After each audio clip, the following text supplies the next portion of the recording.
Tudo começou em agosto de 1942, quando os nazistas, sem nenhuma declaração formal de guerra, atacam navios brasileiros.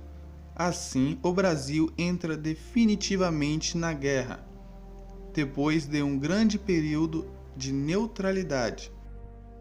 Nesse período, o Brasil estava sob pressão do governo norte-americano e por isso muitos acham que foi o governo americano o responsável pelos ataques para que o Brasil lutasse ao seu lado.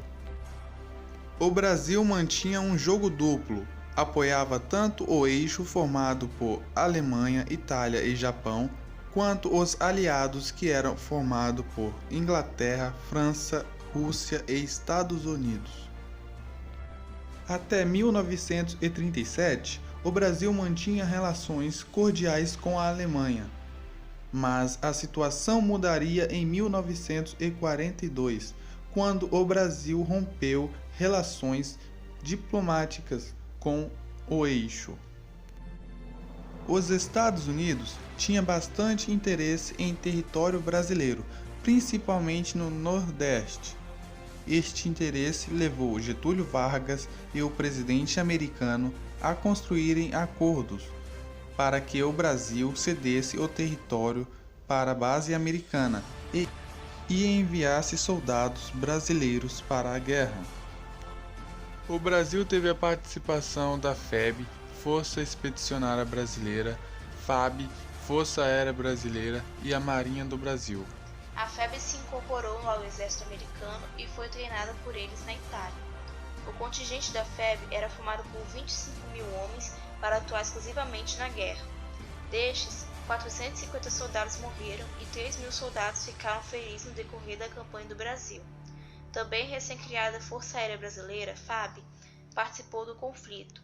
Era composta por 374 militares e 28 aviões, dos quais 16 foram abatidos, 5 pilotos mortos em combate e 5 feitos prisioneiros. Críticos duvidavam da capacidade da participação brasileira no conflito. Diziam que seria mais fácil uma cobra fumar do que a FEB embarcar. Por esse motivo, o símbolo da FEB era uma cobra fumando um cachimbo. Os soldados brasileiros chegaram no dia 16 de julho de 1944 à Itália. Lutando ao lado do exército dos Estados Unidos, os brasileiros conseguiram expulsar o exército alemão que resistia no norte da Itália. Em setembro de 1944, os soldados brasileiros tomaram Massarosa, Camaiore e Monte Prano. No início de 1945, ajudaram a conquistar pontos estratégicos. A guerra termina em maio de 1945.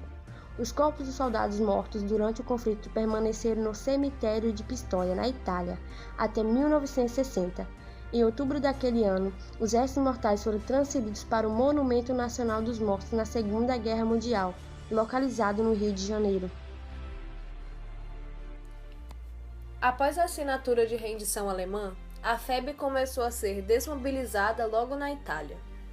A ida do contingente brasileiro à Europa aumentou as contradições internas do governo de Getúlio Vargas.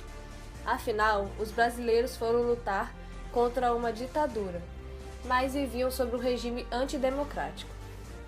Receoso que esses soldados, agora experientes, pudessem se voltar contra o governo, Vargas se apressa em desfazer o contingente militar.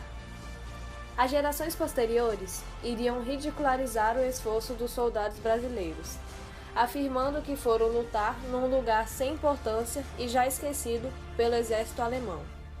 Contudo, desde o final da década de 90, novos estudiosos vêm levantando novos documentos e dando aos soldados brasileiros um lugar digno na história.